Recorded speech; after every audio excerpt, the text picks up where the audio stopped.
Buenas, mi nombre es Andrés Ledesma y en este momento vamos a tener el seminario sobre puerperio normal o fisiológico y puerperio patológico. Vamos a definir primero lo que es puerperio normal. Vemos que el puerperio normal, comprende desde el nacimiento del feto y la expulsión de la placenta junto con todas sus partes y la membrana, hasta la regresión total de las modificaciones producidas durante el embarazo. Va a tener una duración total hasta la sexta semana con un máximo de 60 días. Y la finalidad de este puerperio normal es que se puedan restituir las modificaciones fisiológicas, anatómicas y psicológicas que ocurren durante el embarazo. Esto hasta un estado similar que se tenía previo a que la paciente haya estado en estado grávido. Tiene tres etapas o tres fases que pueden ser, que son inmediato, que van a comprender las primeras 24 horas postparto, y es en donde van a actuar los mecanismos hemostáticos para poder entonces controlar el sangrado uterino. En el periodo o la etapa mediato, que va desde el segundo día hasta el 10.º día postparto, que en este periodo es donde se conoce o donde se habla que ocurre la lactancia materna propiamente dicha. Y una etapa o una fase tardía que va a abarcar desde el día número 11 hasta el día 45 del parto, después del parto. Y se considera que ya en este momento la paciente puede retornar a tener ovulaciones. Algunas modificaciones que podemos tener o que puede tener la paciente en el tracto genital, por ejemplo, en el útero, vamos a ver que al final de la gestación este órgano va a alcanzar unos 35 centímetros de longitud con un peso máximo o con un peso aproximado de 1500 gramos, y su involución va a comenzar desde el momento que se desprende la placenta junto con toda su membrana, y va a tener una velocidad de 1 a 2 centímetros por día. Luego de esto se va a palpar el globo de seguridad epinar a la palpación se va a sentir duro y leñoso, un globo completamente a nivel de la sínfisis umbilical. Y esto, lo que va a pasar aquí es que va a ocurrir una degeneración hialina de la fibra muscular uterina, que va a promover la involución del útero al final de la segunda semana. Ya se va a encontrar entonces a nivel de la sínfisis del pubis. Otra de las modificaciones es que el desprendimiento de la placenta va a dejar un lecho vascular que va a corresponder al desgarro de las arterias espirales. Y este va a estar controlado por el fenómeno de la contractilidad sostenida y la acción de los mecanismos hemostáticos junto con la liberación endógena de oxitocina. En este momento también podemos observar o podemos recordar la administración o podemos mencionar también la administración exógena de oxitocina para ayudar a que se pueda realizar que pueda ocurrir el globo de seguridad epinar. Entre algunas de las modificaciones que podemos encontrar en el útero vamos a tener los entuertos, que son contracciones intermitentes, donde la paciente va a puede o no referir dolor tipo cólico en los 3 primeros días postparto. Ellos van a ser de intensidad, van a ir aumentando de intensidad a medida que va a haber la mayor liberación de oxitocina mediante el amamantamiento. Y es muchísimo más frecuente en las mujeres multíparas, que esto lo que nos va a ayudar es a evitar el sangrado y facilitar la expulsión de los restos placentarios o de los loquios. Que vamos a hablarlo aquí. Que podemos tener los tres tipos de loquios, que son la rubra, que va a ocurrir en las primeras 24 horas, que son rojos porque están cargados de una gran cantidad de glóbulos rojos, y va desde aproximadamente el segundo al tercer día, que se van a volver progresivamente serohemáticos o serosos, que van a cambiar de aspecto, ya no van a ser tan rojos, van a ser un aspecto más rosado, debido a que va a ir aumentando la composición de glóbulos blancos, y van a estar presentes aproximadamente en el cuarto al noveno día. Y por último va a presentar la paciente unos loquios alba, que van a ser ricos en glóbulos blancos, de aspecto como parecido a la leche o mucoide y espeso, y van a tener un mayor contenido de celular con con predominio de leucocitos o células también bacterianas que van a ser un poco diferentes a la flora normal que va a estar presente en la vagina. Y este va a estar presente durante los días 10 al 15 posparto. Muchas gracias. Buenas, mi nombre es Marixa Flores, continuando con el seminario. Las modificaciones a nivel del cervix, se va a reducir rápidamente de volumen. Después de parto, reduce de 2 a 3 centímetros. Luego, a la semana, tiende a tener 1 centímetro de dilatación. El cambio total del epitelio tiende a tardar de 6 a 12 semanas. El orificio cervical interno se cierra a partir del día 12 posparto, mientras que el orificio cervical externo se cierra más lentamente y no alcanza su estado pregrávido. Tiende a lacerarse a sus caras laterales y me va a dejar una rasgadura transversal o laceraciones transversales llamadas hocico de Tenca. Con respecto a las modificaciones al nivel de la vagina, en el posparto, esta se va a encontrar lisa, edematosa y flácida. Y las paredes vaginales pierden su rugosidad, que esta suele recuperarse al final de la tercera semana. La involución de la vagina a su estado pregrávido es estrógeno dependiente, es decir, que al existir un aumento en la cantidad de estrógeno, la vagina tiende a cambiar nuevamente a su estado normal. Se considera atrofia genital como medida equivalente a la disminución de la intensidad de la lactancia. Entonces, ¿qué quiere decir con esto? Que cuando una mujer lacta, ocurre un aumento en los niveles de prolactina y este es un estímulo para que ocurra una disminución de la producción de estrógeno. Entonces, los cambios de la vagina van a depender del amamantamiento, ya que este es el estímulo para la producción de prolactina. Mientras mayor sea el tiempo y la frecuencia del amamantamiento, los cambios de la vagina se van a ver atrasados. Entonces podemos decir que la revitalización definitiva o completa de la vagina va a depender de la duración de la lactancia materna. Con respecto a la regeneración endometrial, una vez que se desprende la placenta, adherido al útero me va a quedar lo que es la capa esponjosa y la capa basal de la decidua. Con los loquios se va a desprender la capa esponjosa y me va a quedar la decidua basal. Aquí es donde va a haber la regeneración del endotelio, que ocurre en la capa basal de la decidua, que está adyacente al miometrio como tal.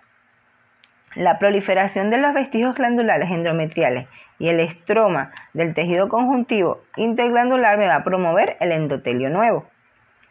Esta es una regeneración rápida que se completa a partir de la tercera semana, a partir de la tercera semana posparto, excepto en el sitio de inserción de la placenta, que el tiempo de esta deformación del endometrio va a ser mucho mayor, es como de 6 a 8 meses después del parto, después del parto. Con respecto a la ovulación y la menstruación, esta es hormonodependiente. En el puerperio hay bajos niveles de gonadotropinas y estrógenos por los altos niveles de prolactina que provoca el amamantamiento. Se dice que más o menos a los 25 o los 33 días de que una mujer que no amamanta, ovula, y de acuerdo a esto viene el ciclo menstrual y ocurre la menstruación. Pero en general, esta se va a alcanzar a partir de las 12 semanas después del parto. También se dice que hay mujeres que dependiendo del amamantamiento pueden tardar de 6 a 8 meses para ver su primera menstruación. Con respecto a las modificaciones de las mamas, los cambios de las mamas comienzan a ocurrir desde el embarazo. Los cambios a nivel de progesterona y estrógeno. Una vez que se produce el alumbramiento, El despegamiento de la placenta va a provocar un estímulo inmediato, es decir, que se va a producir una disminución brusca de los niveles de hormonas placentarias, sobre todo de progesterona y lactógeno placentario. Este lactógeno placentario disminuye el segundo día del puerperio como tal. La gonadotrofina crónica humana gradualmente esta va a empezar a disminuir el séptimo día y esta desaparece totalmente entre el día 11 y 16 después del parto. Con respecto al 17 beta estradiol, este va a descender un 10% al momento del parto y el séptimo día las concentraciones de este son muy bajas. Esto está relacionado también con el amamantamiento. Entonces, todos estos cambios tienen como finalidad un hipogonadismo, evitando el pico de LH y que no ocurra la ovulación. Entonces, ocurre una disminución de las hormonas placentarias, me va a ocurrir una producción constante de prolactina en la primera semana después del parto, y después del segundo al cuarto día después del parto, las mamas se encuentran ingurgitadas, aumentadas de volumen, azuladas por el aumento de la vascularización y una gran pigmentación en lo que es la areola y el pezón de la mama. Con respecto a las modificaciones cardiovasculares, va a haber un aumento del gasto cardíaco en las primeras 48 horas. Entonces, durante el embarazo me va a ocurrir una serie de cambios en lo que el volumen sanguíneo y el gasto cardíaco se van a ver como que modificados por el aumento del volumen plasmático. Como dije anteriormente, aquí va a haber un aumento del gasto cardíaco en las primeras 48 horas del puerperio por la redistribución del líquido del espacio extravascular al espacio intravascular. Inmediatamente después del parto va a disminuir a un 16% en las primeras 24 horas, con una disminución más o menos de 5 a 6 litros hasta llegar a 4 en la tercera semana. Y al final de la sexta semana, tiende a llegar más o menos lo normal de 3 a 5 litros en una mujer no grávida. La resistencia vascular periférica me va a aumentar al cerrarse el lecho placentario y este me va a provocar un estímulo que me va a llevar la tensión arterial y la frecuencia cardíaca a sus valores normales durante las 2 primeras semanas después del parto. Muchas gracias. De acuerdo a las modificaciones hematológicas, vamos a tener que va a haber un aumento del hematocrito en un 15% la primera semana por hemoconcentración debido a la reabsorción de líquidos y aumento de la diuresis.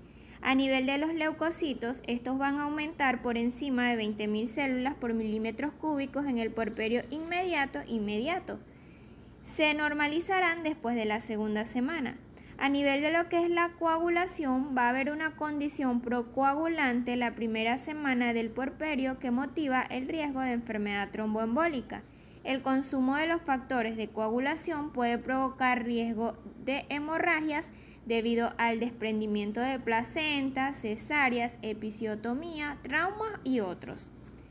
A nivel de las modificaciones del tracto urinario, tenemos que va a haber una diuresis marcada en la primera semana por descomprensión de los uréteres y vejiga, producto del descenso y reducción del tamaño de lo que es el útero y disminución de los estrógenos y progesterona. La orina puede tener glucosa y acetona sin significado patológico.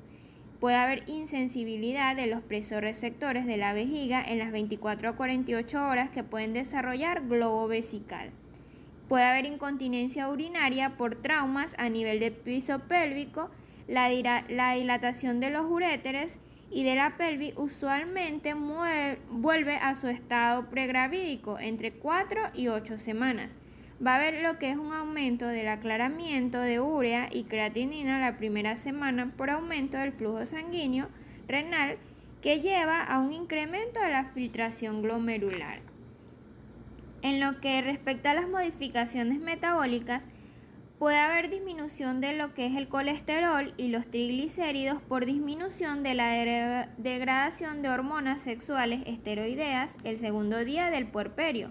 Los aminoácidos libres van a regresar a sus valores normales el tercer día del puerperio por el metabolismo de hormonas placentarias. La hipoglucemia e hiperinsulinismo se normalizarán al final del puerperio entre la semana 6 y 8 posterior al parto. En lo que es la hormona adrenocorticotropa disminuye y se normaliza el primer día posparto por su activación al inicio del trabajo de parto. Puede haber una pérdida ponderal de lo que es 5 a 6 kilogramos aproximadamente por la salida del feto, lo que es la placenta y sus membranas, y el líquido amniótico. Aumenta su pérdida 4 kilogramos más de manera progresiva durante el resto del puerperio. De acuerdo a las modificaciones respiratorias, tenemos que puede haber una disminución brusca de la presión intraabdominal y se normaliza el equilibrio ácido-base en las 24 horas posterior al parto. Va a haber aumento de lo que es la presión parcial de dióxido de carbono por mejoría en el proceso expiratorio, aumento del bicarbonato y consumo de oxígeno en reposo, disminución de la intolerancia al ejercicio, y los volúmenes pulmonares se restituyen a los 6 meses posterior al parto. Buenos días, mi nombre es Yacelis Caibay y les voy a continuar con el seminario. En la conducta en el puerperio está dada por el puerperio inmediato. ¿Qué son las primeras 24 horas? Lo importante que vamos a hacer acá en este puerperio inmediato es vigilar a la paciente. Lo importante que debemos de hacer es ubicar bien las primeras 24 horas, que son las contracciones uterinas en las primeras 2 después del posparto, la formación y persistencia del globo del pinar, los aspectos generales de la paciente, los signos vitales y el sangrado y loquios. Es importante en los criterios de traslado de sala y en los criterios de alta hospitalaria, en los cuales el criterio de traslado de sala vamos a tener que toda paciente o puérpera que no presente sangrado y signos o síntomas de infección y signos vitales dentro de los límites normales, estos pueden estar, se pueden dar un traslado, obviamente, y todo recién nacido cuyos signos vitales se encuentren dentro de los límites normales y sin evidencia de malformaciones congénitas que pongan en riesgo su vida del recién nacido. Y las características de los loquios, que no haya loquios malolientes ni hemorragias. Ok, en cuanto a los criterios de alta hospitalaria, vamos a presentar que no haya presencia de hemorragia, que no se encuentren o no haya presencia de infección en la puerperal y no presenten fiebres. Continuando con la conducta en el puerperio, vamos a seguir con el puerperio inmediato, que esta se presenta del segundo día al 10º día, donde vamos a encontrar los signos normales, que en esta podemos encontrar los signos vitales. Y acá es muy importante valorar a las pacientes. La pérdida de peso de 4 a 6 kilogramos, la temperatura suele incrementarse un poco con la lactancia, la presión arterial es normal o un poco baja y la frecuencia cardíaca puede estar de 60 a 70 latidos por minuto. En cuanto a la presión arterial, puede ser normal o un poco baja, como ya le estaba explicando, pero si la paciente tiene alguna otra enfermedad, puede estar alta. En los síntomas podemos indagar sobre los cambios en las mamas, la involución uterina, los loquios, los entuertos. En cuanto a los entuertos, puede haber unas persistencias después del tercer día que puede haber una sospecha de retención de restos placentarios y las contracciones uterinas. Continuando con el puerperio inmediato, que se da del segundo día al 10º día, vamos a encontrar lo que son los signos y síntomas de infección probables en una paciente después del posparto. Podemos encontrar taquicardia, los loquios fétidos, achocolatados o purulentos, útero no involucionado, puede estar blando, poco delimitado y doloroso a la palpación, y un dolor en bajo vientre con náuseas y vómitos. En la conducta a seguir ante una infección podemos dar el tratamiento a esta paciente. Puede estar canalizada con una vía intravenosa con 1000 mililitros de solución de salina de 0,9%. Se puede aplicar una dosis inicial de antibióticos como la penicilina cristalina de 2 millones por unidades intravenosa, más una gentamicina de 160 miligramos intravenosa. Y luego solicitar, que es muy importante, los exámenes de laboratorio como la hematología, un examen de orina, el cultivo cervical. En cuanto al puerperio tardío, este va del día 11 a los 45 días después del posparto.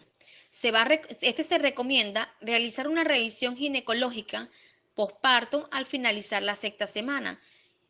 Y es muy importante hacerse este chequeo después de que haya un posparto o después que la paciente haya transcurrido varias semanas para ser evaluada por un ginecobstetra donde puedan indagar sobre la evolución de la lactancia, el estado del recién nacido y los cambios maternos que ha presentado la madre. Y en ese momento se puede visualizar el cuello y tomar alguna citología vaginal y la planificación familiar si la madre desee más adelante procrear más hijos. Muchas gracias. Mi nombre es Rosnaily Fermín y vamos a hablar ahora acerca de lo que son las indicaciones del puerperio. Entonces, debemos estar pendientes de una deambulación precoz, de la dieta. Si es parto vaginal, la recuperación debe ser completa, pero si es cesárea, debe ser progresiva. Haber cumplido con los uterotónicos, ya sea oxitocina o misoprostol. Haber cumplido con los antibióticos de manera profiláctica, ya sea una cefazolina o una zinc. La higiene vulvoperineal con agua y jabón, muy importante. Y este tipo de pacientes quedará tomando hierro y ácido fólico por lo menos 2 meses después del parto. También el cuidado de las mamas, la técnica correcta del amamantamiento, evitar las grietas y lesiones. La actividad sexual puede iniciar una vez terminada la pérdida de loquios y cicatrizado el perineo. Generalmente esto ocurre de 30 a 40 días posparto. En la anticoncepción, los anticonceptivos orales, los implantes intradérmicos, los DIU o los métodos de barreras. Ahora, cuando hablamos en el puerperio patológico, hablamos que es una condición mórbida que interfiere en la regresión fisiológica del estado pregrávido de la paciente en puerperio. Ahora, una de las principales complicaciones que puede presentarse durante el puerperio son las infecciones y la hemorragia postparto. Pero uno de los signos que siempre aparece y que es indicativo de que tengo que alarmarme es la fiebre puerperal. ¿Cuándo ocurre esto? Cuando pasa más de 24 horas, cuando aparece después de 24 horas o, según otras literaturas, refiere que ocurre a las 42 horas. Entonces, esto se evidencia con dos tomos de la temperatura axilar mayor a 38 grados Celsius. Si no se determina el foco causal de la fiebre, entonces se puede pensar en una endometritis puerperal. ¿Qué es una endometritis puerperal? Y no es más que la inflamación endometrial secundaria a la invasión polimicrobiana proveniente de la flora vaginal, que se puede extender al miometrio y a los parametrios.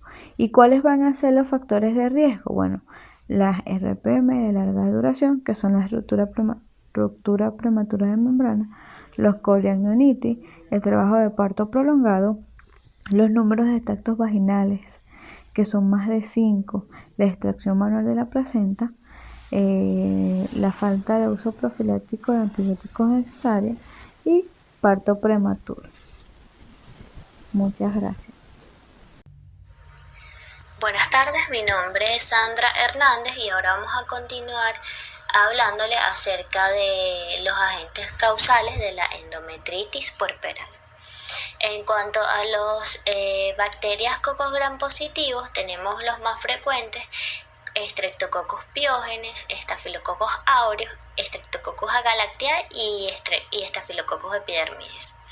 En cuanto a las bacterias anaerobias, los más frecuentes son Clostridium, Fusobacterium, Mobilicus y bacteroides frágiles.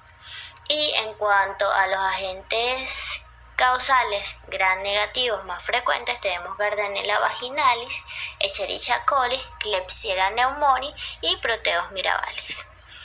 El diagnóstico para la endometritis puerperal es principalmente clínico y el criterio más importante es la fiebre puerperal.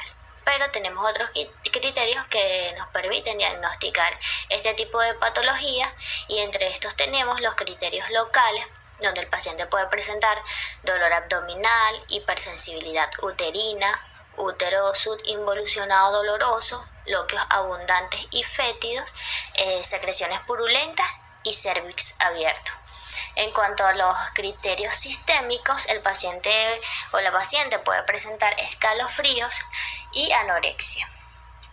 Y también podemos diagnosticarlo mediante una hematología completa, donde vamos a encontrar leucocitos de 15.000 a 30.000 con neutrofilia. Criterios de hospitalización de la endometritis puerperal. Primeramente, si el diagnóstico se realiza antes del egreso del hospital, se debe prolongar el tiempo de hospitalización hasta que haya mejoría clínica, que generalmente se observa entre las 48 y 72 horas de tratamiento con antibióticos. Si el diagnóstico y el tratamiento han sido de forma ambulatoria y persiste la fiebre entre las 48 y 72 horas, se debe hospitalizar a la paciente. También es criterio de hospitalización si hay infección pélvica refractaria, que es aquella que luego de las 48 y 72 horas no responde a tratamiento y se sospecha y se buscan signos de complicaciones como retención de restos placentarios, flegmón parametrial, abscesos y hematomas pélvicos, tromboflebitis séptica y sepsis. Y debe ser hospitalizada también una paciente que presente malas condiciones generales. En cuanto al tratamiento de la endometritis puerperal, tenemos como profilaxis las cefalosporinas de primera generación como cefazolina o cefalotina, 2 gramos vía intravenosa cada 12 horas. Y como tratamiento de primera línea, se debe indicar clindamicina 900 miligramos días vía intramuscular o intravenosa cada 6 horas o cada 8 horas, más gentamicina de 1.5 miligramos por kilogramos días vía intramuscular o intravenosa cada 8 horas. Si se sospecha de septicemia o de infección enterocóxica, se debe anexar la ampicilina. De segunda línea para este tratamiento tenemos la ampicilina sulbactam de 3 gramos vía intravenosa cada 6 horas más la gentamicina, y si el tratamiento es ambulatorio se le debe indicar a la paciente ampicilina de 500 miligramos cada 6 horas más cloranfenicol de 500 miligramos por 7 días. En cuanto a las complicaciones de las infecciones pélvicas, más del 90% de las pacientes responden al tratamiento entre las 48 y 72 horas. Un 10% pueden surgir con alguna complicación como infecciones de la herida operatoria, deslicencia de la herida, flegmón parametrial, abscesos pélvicos, tromboflebitis pélvica séptica, infecciones de la episiotomía o síndrome de shock tóxico. Es por eso que se debe indicar tratamiento profiláctico para este tipo de pacientes para evitar este tipo de complicaciones. Muchas gracias. Mi nombre es Jenny Tello y yo les voy a hablar acerca de hemorragias posparto. Las hemorragias posparto es una de las 3 principales causas de mortalidad materna, siendo la principal seguida de la preeclampsia y la sepsis. La podemos definir como la pérdida sanguínea de más de 500 ml durante las primeras 24 horas posterior a un parto vaginal o más igual o más de 1000 ml tras una cesárea. Además, a esta definición podemos añadir que se presentan síntomas y signos evidentes de una hipovolemia. Existen otros autores que también la describen como una de sus características un descenso del hematocrito de más del 10%. Por otro lado, otros dicen que este concepto está en desuso, igual que la hemoglobina, ya que depende del momento en que se haga y de sus valores previos al parto. Es importante distinguir entre las inmediatas y las tardías. Las inmediatas son aquellas que se presentan las primeras 24 horas, mientras que las tardías son 24 horas posterior al parto o la cesárea. La principal causa dentro de las inmediatas tenemos la tonioterina, aunque hay otras que describiré más adelante, y en las tardías tenemos el hematoma, los restos postparto, la episiotomía o episorrafia mal corregida o la deficiencia de estas. Dentro de su etiología podemos utilizar una mnemotecnia que es las 4T, donde está tono, tejido, trauma y trombina.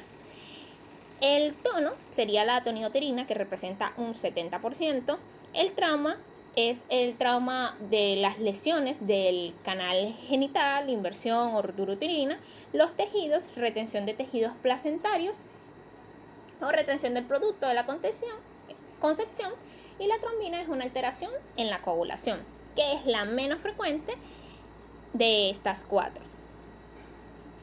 Entonces, ahora abarcando mucho más profundamente la etiología dentro del tono, que tenemos la tonioterina, es la causa más frecuente y es responsable de un 70 a un 80% de las hemorragias postparto.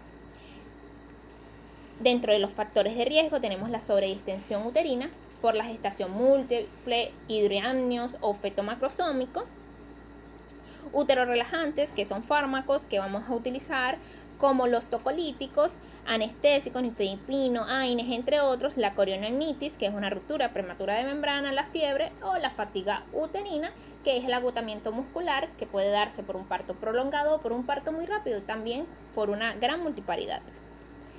Dentro de los traumas hacemos referencia al desgarro del canal genital, ruptura uterina o inversión uterina, donde dentro de sus causas tenemos el desgarro o laceraciones, es la segunda causa de las hemorragias postparto, que se da un desgarro del canal de parto, donde se da por un parto instrumental, parto invertido, parto precipitado o unas episiotomías, cesárea previa, donde la otra causa sería la ruptura uterina, que es una pérdida de la integridad de la pared del útero.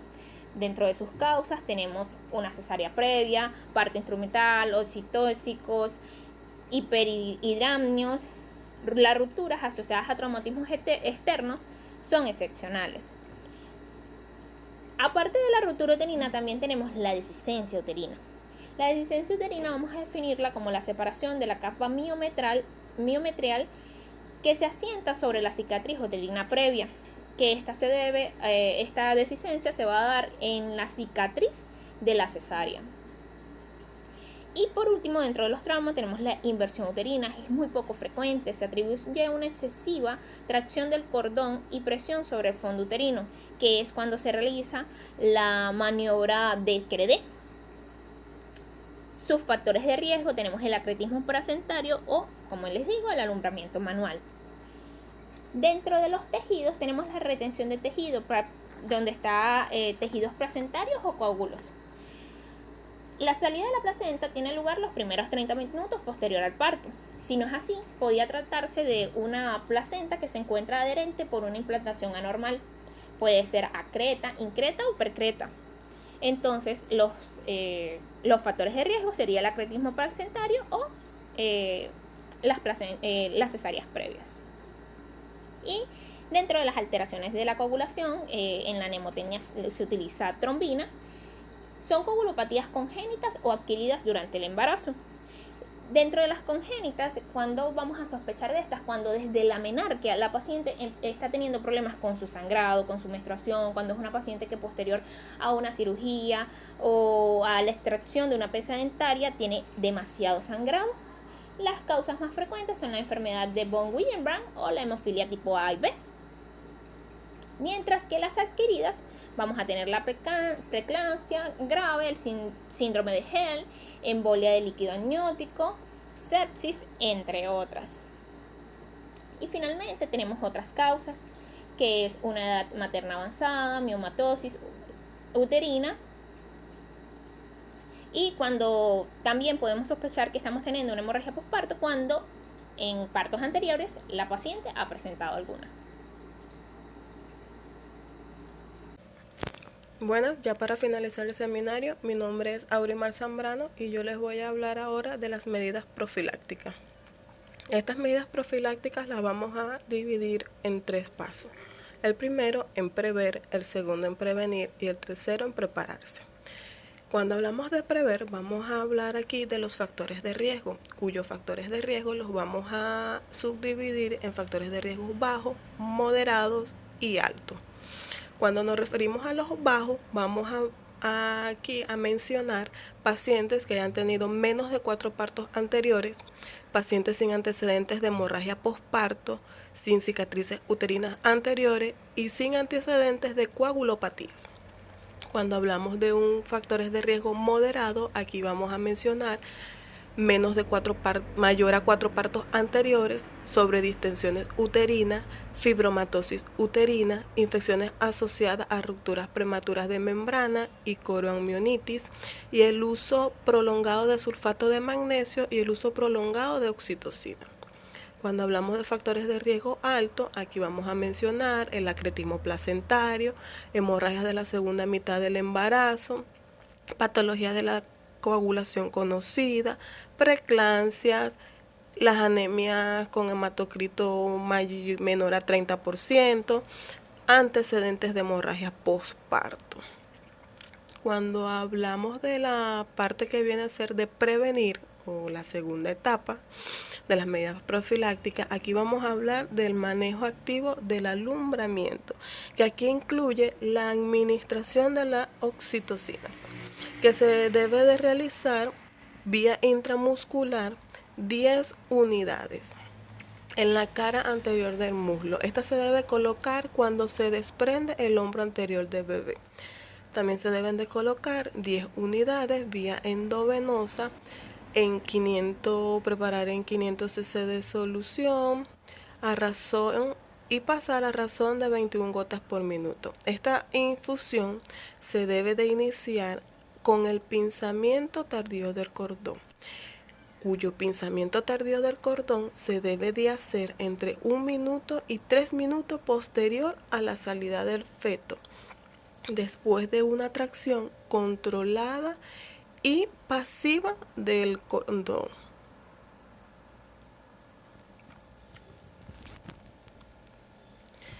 Ahora hablando de lo que es prepararse, vamos a tener a la mano una caja roja, cuya caja debe de tener yelcos número 14 o 16, de aquí debe de contener los tubos de laboratorio, la sonda Foiler o con bolsas recolectoras, cánulas de mayo, guantes estériles, suturas, medicamentos para la terapia bimanual. También debe de tener las soluciones, las mascarillas de oxígeno, un balón de Bacri. Todo esto para estar preparados al momento de una complicación. Ahora vamos a hablar acerca del tratamiento y la conducta a seguir durante la asistencia activa del alumbramiento. Aquí vamos a hablar un poco acerca de lo que es el acretismo placentario, que no es más que la inserción y adherencia anormal de la placenta al tejido uterino. Estas se clasifican en placenta acreta, placenta increta y la placenta percreta. Cuando hablamos de la placenta acreta, la placenta está adherida firmemente al miometrio. Cuando hablamos de la placenta increta, aquí invade el miometrio. Y cuando hablamos de la placenta percreta, la placenta penetra hasta la serosa, pudiendo comprometer órganos vecinos, entre ellos la vejiga. Los factores de riesgo son la edad materna avanzada, la multipariedad, la placenta previa y también cicatrices de cesárea anterior. El manejo debe de realizarse se puede realizar a través de una extracción manual, se puede realizar también un legrado uterino, pero primordialmente, y depende del tipo de placenta que se nos esté presentando, se debe de realizar es una histerectomía obstétrica.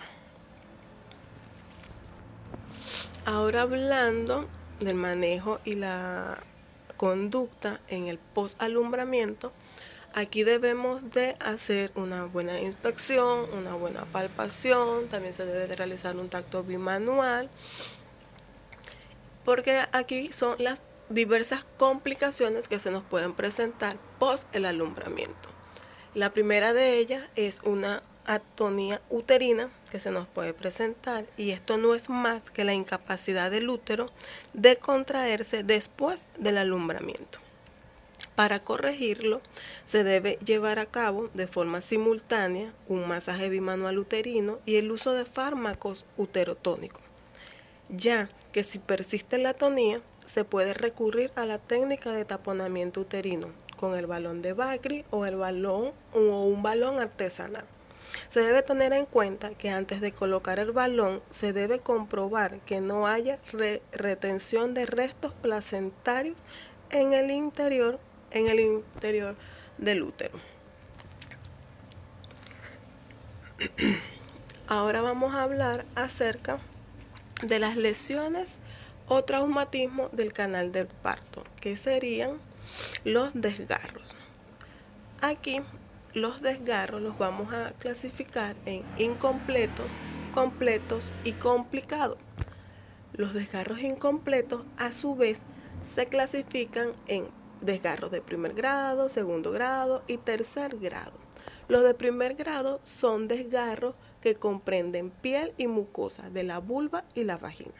Cuando hablamos de desgarros del segundo grado, son desgarros del primer grado más el desgarro del músculo bulbo cavernoso. Cuando hablamos de los desgarros del tercer grado, es el desgarro de segundo grado más el desgarro del músculo transverso del periné y del esfínter externo del ano. Ahora, cuando hablamos de los desgarros completos, aquí es cuando hay lesión del esfínter anal. Y cuando hay lesión de la mucosa anal, donde la vagina y el recto quedan comunicados, aquí estamos hablando de los desgarros complicados. El abordaje consiste en la sutura inmediata de la lesión bajo anestesia local. Ahora hablando de la ruptura uterina, que la ruptura uterina es una disrupción o una rasgadura del músculo uterino que genera una comunicación patológica entre la cavidad uterina y la peritoneal. Esta, después de hacer el diagnóstico de la ruptura uterina, su abordaje amerita una exploración quirúrgica por laparotomía. Cuando hablamos de la inversión uterina, estamos hablando aquí, o se refiere a la salida del útero a través de la vagina por su cara endometrial. Aquí el manejo es una reposición manual del útero más una hemostasia de la hemorragia.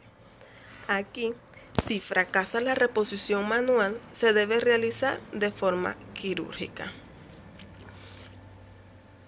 Hablando de los trastornos de la coagulación, que es otra complicación que se puede presentar, aquí su manejo es mediante hemoderivados.